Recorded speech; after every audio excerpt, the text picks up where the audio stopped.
ఇప్పుడు గుడికి పోతారు కదా, ఎందుకు పోతారు? ఎందుకు పోతారు? దేవుని దగ్గర పోతారు. గుడికి పోయిన తర్వాత మీకు దానం చేయాలనుకుంటే బయట రోడ్డు మీద చాలా మంది ఉన్నారు. వాళ్ళకి మత బోధకుడు ఏమని బోధించాలి? నా దేవుడు గొప్పతనం గురించి చెప్పాలి, నా దేవుడి గురించే చెప్పాలి, వేరే దేవుని గురించి మాట్లాడొద్దు. వాడు మత బోధకుడు ఎట్లయితాడు? ఉన్మాదవుతాడు. వేరే దేవుని గురించి మాట్లాడితే ఉన్మాదాడు, వేరే దేవుళ్ళ గురించి నీచంగా మాట్లాడితే ఉన్మాది కాదు, వాడు టెర్రరిస్ట్. వాడు వేరే దేవుళ్ళ గురించి అస్సలు మాటనే ఎత్తుంది.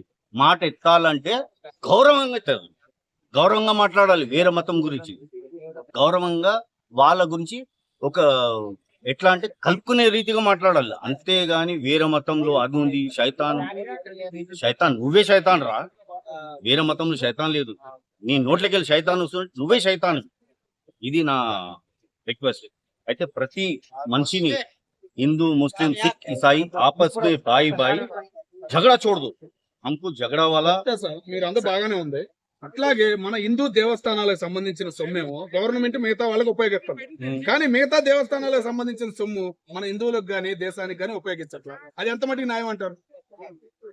ఇది ఏమైపోయిందంటే ఒకప్పట్లో ఏదైతే రాజ్యాంగం రాసిన తర్వాత ఈ పార్టీలు వాళ్ళు అనుకూలంగా ఇట్లా డిక్లేర్ చేసుకున్నారు.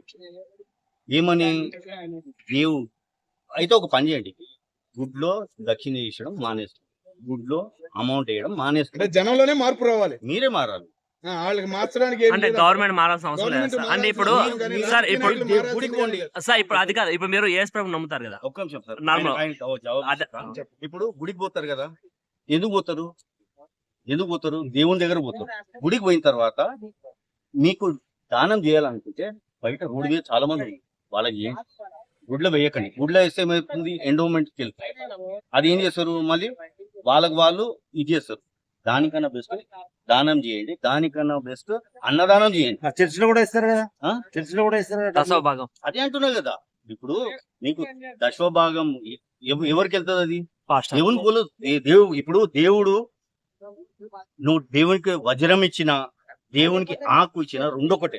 బూడిది కూడా, ఎందుకంటే ఆయన తయారు చేసింది, ఆయన అడుక్కోడు, ఆయన ఇచ్చే అవసరం లేదు. మా హిందూ దేవస్థానాల సొమ్ము జనానికి వస్తున్నాయని మేము చెప్పగలుగుతాం సార్. చర్చిలకు గానీ మసీదులకు వెళ్ళే డబ్బులు ఎటు వెళ్తున్నాయి అనేది ఎవరికి అర్థం కావట్లేదు. దాని గురించి మీకు తెలిసింది చెప్పండి. అదే అంటున్నా సార్. ఇప్పుడు దేవుళ్ళకు ఇచ్చే అంత పెద్దోళం కాదు మనం.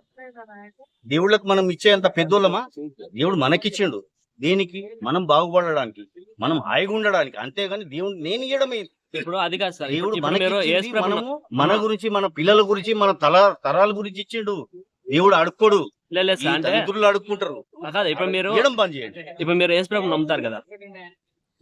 నేను యేసు ప్రభువుని నమ్ముతా, మీ దేవుని నేను లేదు అని చెప్తాను సార్. అంటే కాదు, ఇప్పుడు ఇప్పుడు యేసు ప్రభువుని నమ్ముతారు కదా, అలానే మీరు నమ్ముతున్నట్టే కొంతమంది హిందువులు కూడా, కొంతమంది అంటే మొత్తం హిందువులు కూడాను, ఎవరైతే వెంకటేశ్వర స్వామి ఉన్నారు కదా, ఆ స్వామి కుబేరుడికి అప్పు ఉన్నారని చెప్పేసి ఆ అప్పు కలియుగం లోపల ప్రజలే తీర్చాలని చెప్పి ఆ నమ్మకంతో ఇప్పుడు దాకా వేస్తున్నారు. ఈ కలియుగం అయినంత వరకు వేస్తూనే ఉంటారు సార్. అది ఎంత చెప్పినా ఆపరు. అలాంటిది గవర్నమెంట్ అందులో జోక్యం చేసుకోవడం అవసరం లేదు కానీ సార్. ఆ సొమ్మును మిగతా గవర్నమెంట్ ఉపయోగించుకోవాల్సిన అవసరం లేదు కదా అని అంటున్నాడు ఆయన.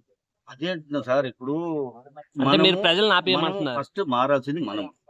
నేను మారితేనే, ఇప్పుడు నువ్వు మారితేనే, ఇప్పుడు ఇలాంటి అంశము నాలాంటి వాళ్ళు 10 మంది వచ్చి మారుస్తేనే అవుతుంది. అంటే మీరు చెప్పేది ఎలా ఉందంటే, నాకు వచ్చిన శాలరీ నీ ఇంట్లో దాచుకుంటే ఎవడో దొంగతనం చేసుకున్నాడు, అక్కడ పెట్టమ్మా అని నా ఇంట్లో నేను ఎందుకు సార్ పెట్టమ్మా అని అది నేను అంటున్నాను. ఏమో బాబు, నాకు ఇది అంటే నేను